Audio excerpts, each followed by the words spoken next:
cada uno de ustedes. Gracias damos al Señor por el momento que nos está brindando, estar juntos, encontrarnos un domingo más, estar dispuestos a que Dios pueda hablar a nuestras vidas y dar gracias por este momento que nos permite de poder aprender juntos la palabra de Dios. Esto es muy bueno y me gustaría que usted pueda ayudarme a orar, para que me acompañe en oración y juntos podamos imaginariamente doblar rodillas, pero orar y llegar a la presencia de Dios. Antes, no puedo con mi genio, por favor vengan más acá, les ruego. ¿Qué peor todavía los que están para ese lado?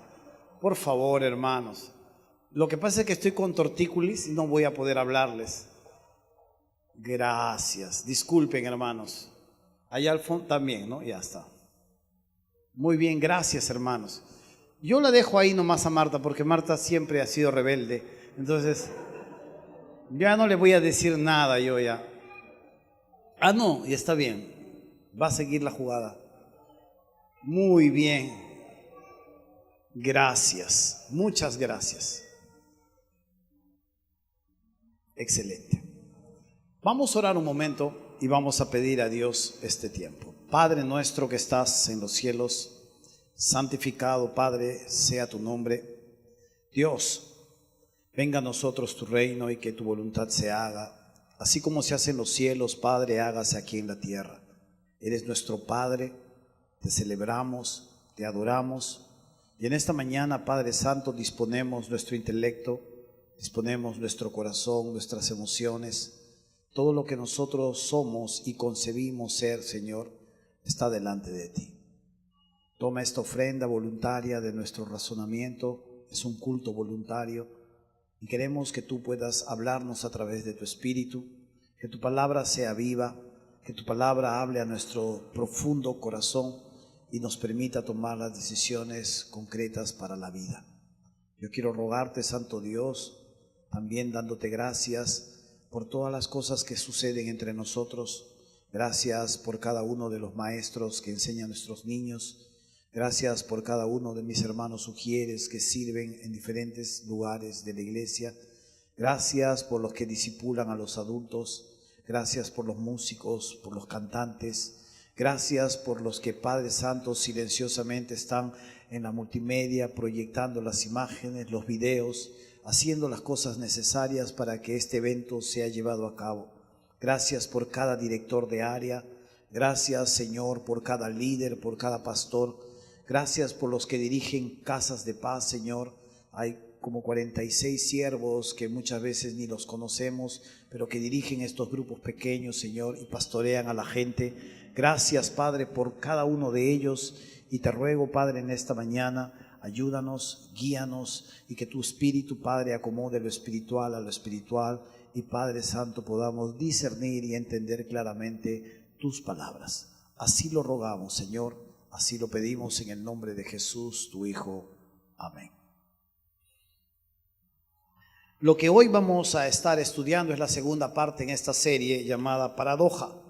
Usted sabe que las cosas no siempre son como parecen ser, o las cosas no siempre son como parece. Una paradoja continuamente nos lleva a reflexionar a través de un hecho contradictorio. Una paradoja viene a ser una contradicción o un dicho o un hecho que parece contrario a la lógica. Uno tiene un concepto en cuanto a algo, uno tiene un concepto en cuanto a un tema, en cuanto a una perspectiva, en cuanto a la vida, pero la paradoja nos cambia de sentido y nos lleva en dirección opuesta para llevarnos a reflexionar en cuanto a ello. Yo siempre he tenido una perspectiva en cuanto a la vida. Yo siempre he tenido una perspectiva en cuanto a lo que es ser hombre, a lo que es ser varón. Y desde muy niño mi padre me crió desde que yo recuerde. Mi padre siempre nos inculcaba que el varón nunca dice ¡ay! Cuando mi papá me escuchaba ¡ay! Mi papá volteó y me decía ¿eres mujer o eres hombre? Yo le decía, soy hombre. Las mujeres solo dicen ay, los hombres no dicen ay. Yo, ay. Yo me calmaba. O si yo lloraba y me caía, mi papá me decía, levántate. Porque los hombres no lloran, y uno va aprendiendo, uno va internalizando, uno va interiorizando estas verdades en medio de su vida, y uno está de una u otra manera tratando de hacerse fuerte. Hay algunas cosas que vamos a aprender en esta segunda parte que tiene que ver con la paradoja del fuerte.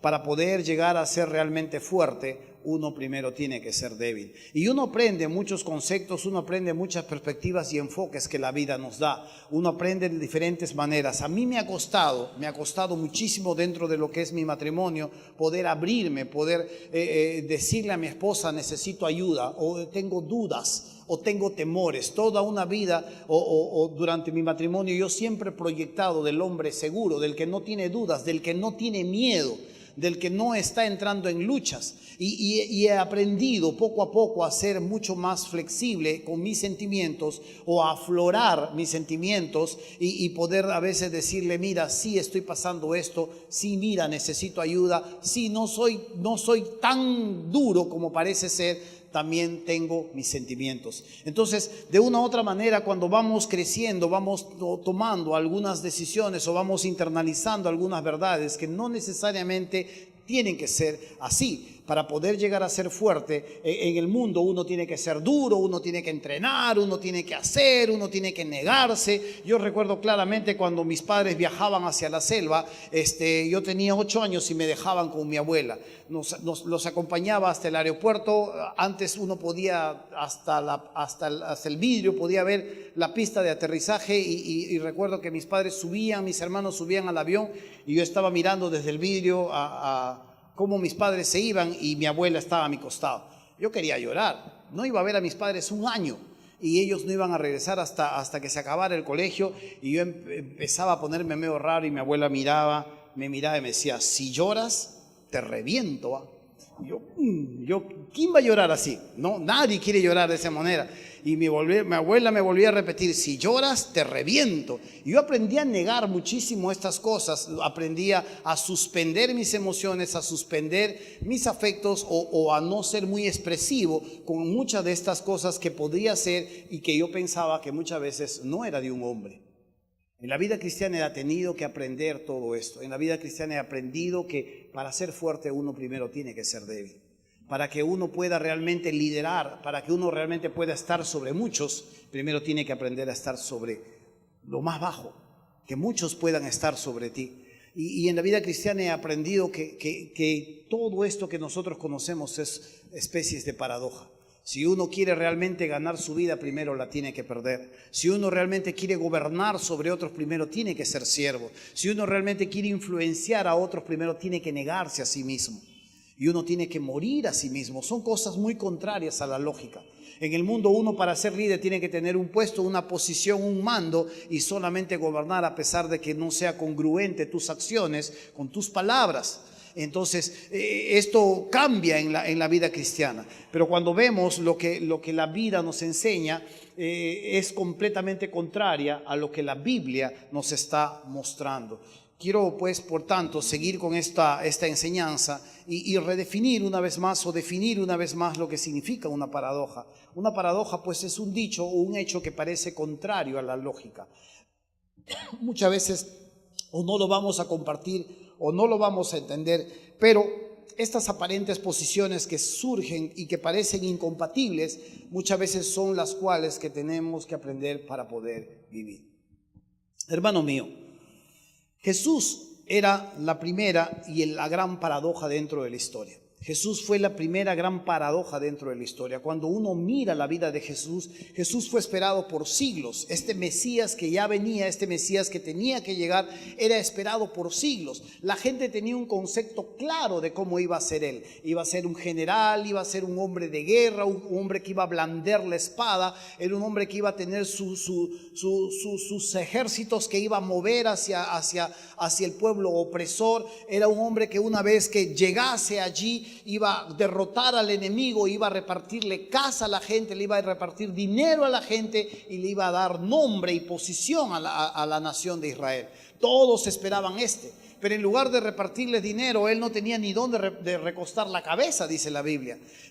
Cuando hablamos de un hombre general, un hombre fiero que tenía que guiar al pueblo, él más bien estaba enseñando que si te dan en una mejilla tenías que poner la otra mejilla. Él estaba enseñando que era manso y humilde de corazón e invitaba a que aprendiésemos de él.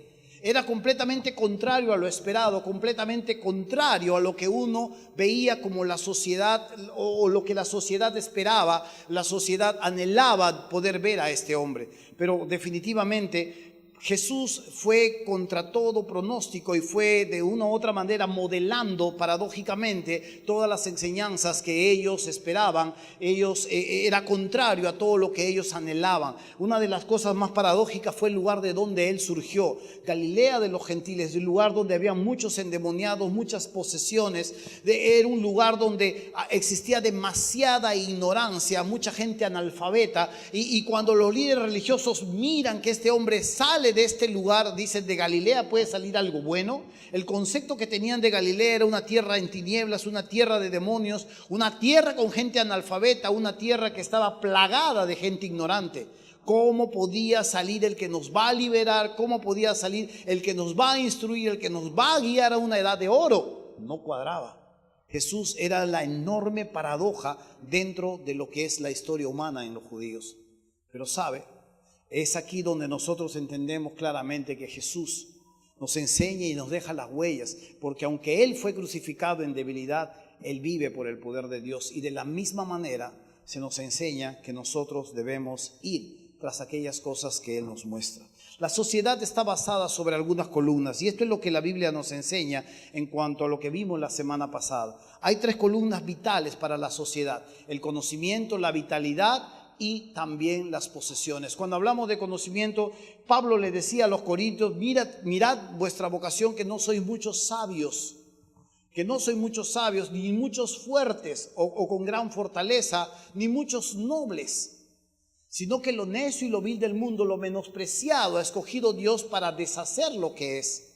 Y cuando uno mira la sociedad, cuando uno mira los eslabones de la sociedad o las columnas de la sociedad, se va a dar cuenta que la sociedad descansa, uno, sobre el conocimiento, su ciencia, su tecnología, sus avances, la medicina, todo lo que tiene que ver con el conocimiento, con el avance de la ciencia. Luego la ciencia descansa muchísimo sobre la vitalidad, la salud. Tratan de expandir la vida, tratan de vencer a la muerte, tratan de curar el cáncer. De una u otra manera hacen investigaciones porque tienen una ciega confianza en la salud. Y lo tercero tiene que ver con las posesiones, con lo que posee, con lo que puede respaldarle. Y de una u otra manera esta es una tentación también para nosotros. Esto nos hace sentir seguros, nos hace sentir fuertes, nos hace sentir equilibrados y nos hace sentir pues confiados para afrontar la vida, sea cual sea. Pero Dios dice que las cosas son completamente contrarias, que al contrario, Dios no ha escogido ninguno que tenga estas 3 cualidades. Dios más bien ha escogido lo necio y lo vil del mundo y lo menospreciado para deshacer aquello sobre la sociedad tanto se jacta. Por eso, hermano mío, cuando entramos ahora a estas enseñanzas nos vamos a dar cuenta que en Primera de Corintios hay algunas verdades muy claras en cuanto a cómo tenemos que primero ser débiles. Antes que podamos seguir avanzando, le voy a narrar un poco lo que era el triunfo romano. Cuando un general en guerra vencía a más de 5.000 personas en el campo enemigo, este general en guerra, este general romano, era proclamado por sus ejércitos como el imperator. Todos sus ejércitos tenían que gritar: imperator, imperator, imperator. Lo nombraban un emperador. El general tenía que mandar algunas misivas al Senado romano para que lo pudiesen dejar entrar triunfante a la ciudad.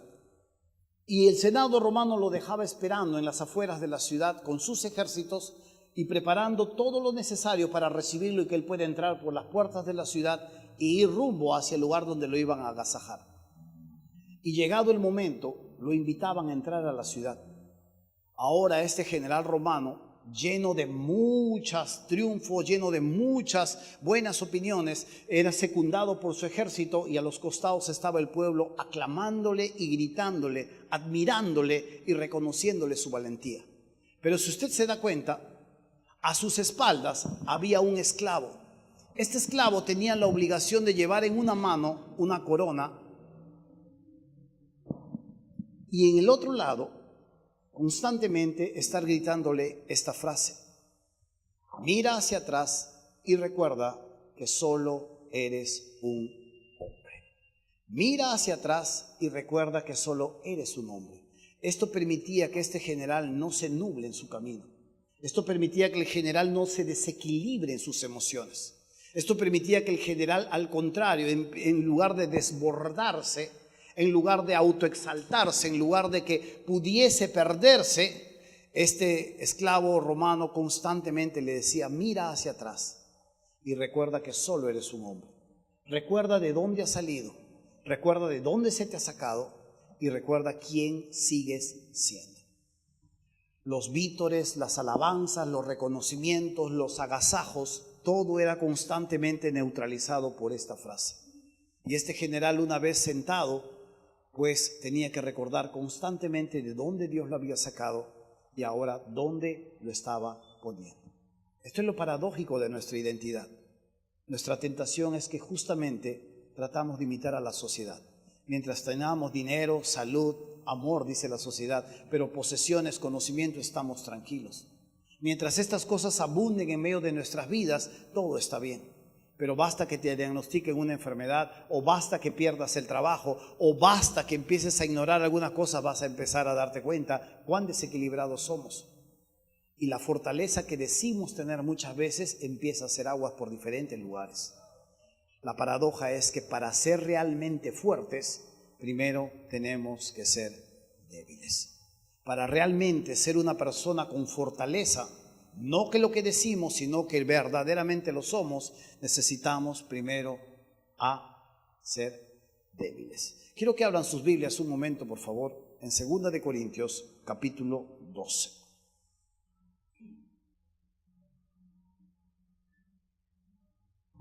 Segunda de Corintios, capítulo 12, versículo 7.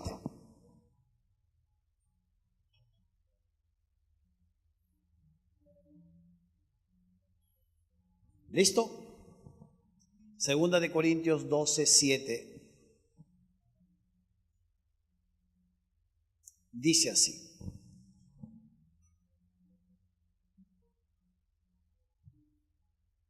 y para que la grandeza de las revelaciones no me exaltase desmedidamente, me fue dado un aguijón en mi carne, un mensajero de Satanás que me abofetee para que no me enaltezca sobremanera. Respecto a lo cual 3 veces he rogado al Señor que lo quite de mí, y me ha dicho: bástate mi gracia, porque mi poder se perfecciona en la debilidad.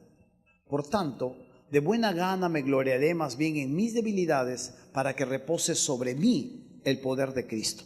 Por lo cual, por amor a Cristo, me gozo en las debilidades, en afrentas, en necesidades, en persecuciones, en angustias, porque cuando soy débil, entonces soy fuerte. He ahí la paradoja, porque cuando soy débil, entonces soy fuerte. Cuando vemos aquí al apóstol Pablo, está escribiendo a la iglesia de Corintios una segunda carta. Algunos dicen que esta era la tercera carta. La primera se perdió y la que nosotros tenemos como primera es recién la segunda. Pero sea como sea, esta carta que estaba siendo escrita a los Corintios era unas aclaraciones muy severas en cuanto a la identidad que él tenía y en cuanto a lo que él significaba para ellos. Muchos de estos no lo estaban reconociendo, le estaban dando la espalda a su líder, a su maestro, al que los había formado, y ahora ya no lo estaban teniendo muy en cuenta. Y Pablo va a tener que hablar con esta iglesia que está envanecida. Pablo va a tener que aclarar algunas cosas con esta iglesia, porque ellos ahora están un poco envanecidos, están un poco autoexaltados, y va a aprovechar esta oportunidad para mostrarles acerca de cómo Dios verdaderamente lo vuelve fuerte y cómo Dios también a nosotros puede volvernos cada vez más fuertes siguiendo esta paradoja de la debilidad. Él le dice en el versículo 2, conozco un hombre en Cristo, dice, que hace 14 años, si en el cuerpo no lo sé, si fuera del cuerpo no lo sé, Dios lo sabe, fue arrebatado hasta el tercer cielo.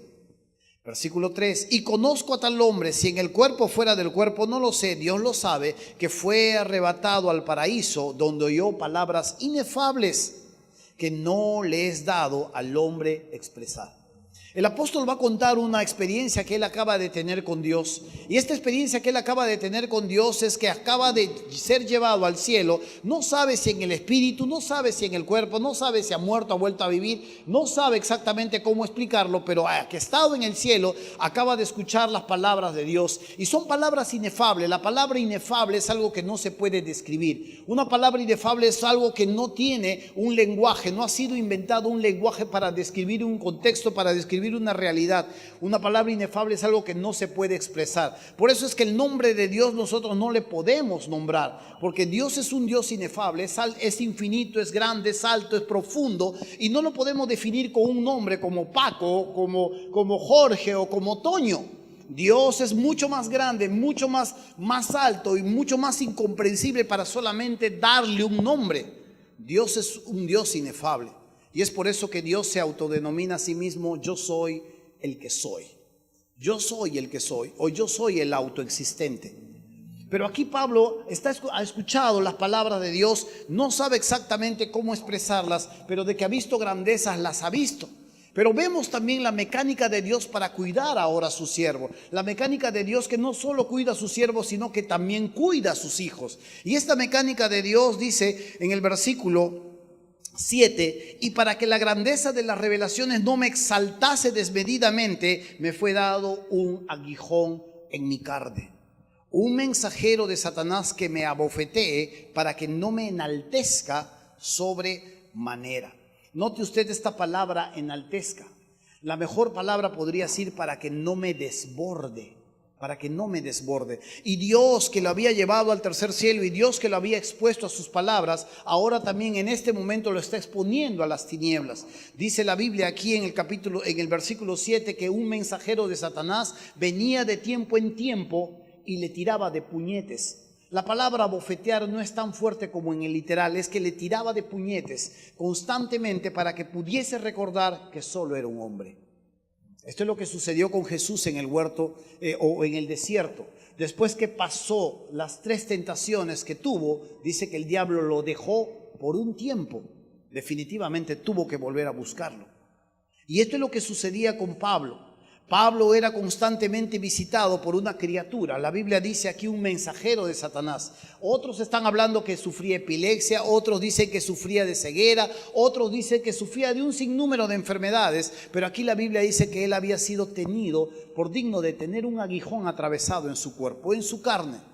Gracias a Dios que no nos ha dejado ver exactamente qué es esto, porque si no estaríamos perdiendo el tiempo, que esto es lo único válido. Solo Dios nos deja ver que esto era una tentación, esto era una lucha, esto lo deprimía, esto le hacía recordar constantemente, le agobiaba y le pedía a Dios, según el versículo 8, que se lo quite. Respecto a lo cual 3 veces he rogado al Señor que lo quite de mí. Es como cuando Jesús estuvo en el huerto de Getsemaní y estuvo orando a Dios y le oró 3 veces y también le pidió a su Padre que pase de él esta copa, pero que finalmente se hiciese la voluntad de su Padre. Igual Dios no le contestó la oración a su hijo. Su hijo fue a la cruz y Pablo siguió con su aguijón hasta el final de los días. Hay enfermedades, hay situaciones, hay circunstancias. Hay momentos en los que van a existir en medio de nuestras vidas estos aguijones. Y solo Dios sabe exactamente por qué permite que esto suceda. No sé si usted recuerda a Jacob. Jacob está luchando con el ángel. Está amaneciendo y el ángel le dice: déjame ir, suéltame. Y Jacob le dice: no te voy a soltar hasta que me bendigas. Y el ángel le dice: está bien. ¿Cómo te llamas? Y Jacob tiene que decir delante de Dios: embaucador, estafador, timador, soy Jacob. Muy bien, le dice Dios, ya no te volverás a llamar Jacob, sino ahora te llamarás Israel. Pero antes que te vayas, le dice Dios, ¡pac!, le toca la coyuntura, la pierna y lo deja Jacob cojo. Te he cambiado de nombre, has tenido un encuentro conmigo, pero no te vas a ir igual. quiero preservarte. ¡Pac! Lo deja cojo. Yo he escuchado muchas enseñanzas en pelea por tu bendición y cosas así, pero lo que verdaderamente significa, esto es que Dios le dejó un aguijón a Jacob para que Jacob pudiese terminar bien. Esto es lo que pasó con Pablo. Para que la medida de las revelaciones no lo desbordase, no lo sobreexaltase, Dios le permitió a alguien que lo abofetee de forma constante y le recuerde: solo eres un hombre. Recuerda, solo eres un hombre. Y esto le permitía al apóstol Pablo volver una y otra vez al camino, acabar bien la carrera y poder permanecer frente al Señor. Uno podría decir: ay Dios, ¿cuántas cosas podría hacer para ti si me quitases este aguijón? ¿Cuántas cosas podría hacer para ti si pudiese hablar mejor? ¿Cuántas cosas podría hacer para ti si las rodillas no me fallasen tanto? Ay Dios, tú no sabes todo lo que haría. Y Dios dice: sí, sí sé lo que hago. Y es por eso que te dejo ese aguijón, porque quiero preservarte. Y a veces no lo podemos entender. A veces definitivamente son cosas que no las podemos sobrellevar. Y Dios permite estas cosas en nuestras vidas, que probablemente nos desaniman, que probablemente nos hacen zozobrar, o que probablemente nos limitan, o que probablemente nos hacen dudar en medio de la vida. Pero Dios sabe exactamente qué es lo que está haciendo. Y esta es una enorme verdad. Para que usted realmente pueda llegar a ser fuerte, la paradoja de todo esto es que tiene primero que aprender a ser débil. Por eso dice en el versículo 10: por lo cual, por amor a Cristo, me gozo en las debilidades, en afrentas, en necesidades, en persecuciones, en angustias, porque cuando soy débil, entonces soy fuerte. La única manera para que Dios pueda perfeccionar a un hombre, la única manera para que Dios pueda perfeccionar a una mujer, para que lo lleve por nuevos caminos, para que lo lleve hacia nuevos estadios, es trabajando en su corazón. Pero si somos pedantes, si somos orgullosos, si estamos desbordados, nunca va a escuchar un consejo. Una crítica que le van a hacer no va a ser para usted. Un consejo que le van a hacer, usted va a tener sus barreras. Porque muchas veces luchamos contra la debilidad, somos conscientes que nos falta y de una u otra manera siempre ponemos algunas barreras en nuestro corazón. Pero para que realmente sea fuerte, primero necesitamos ser débiles. Amén. Póngase de pie. Terminamos este momento.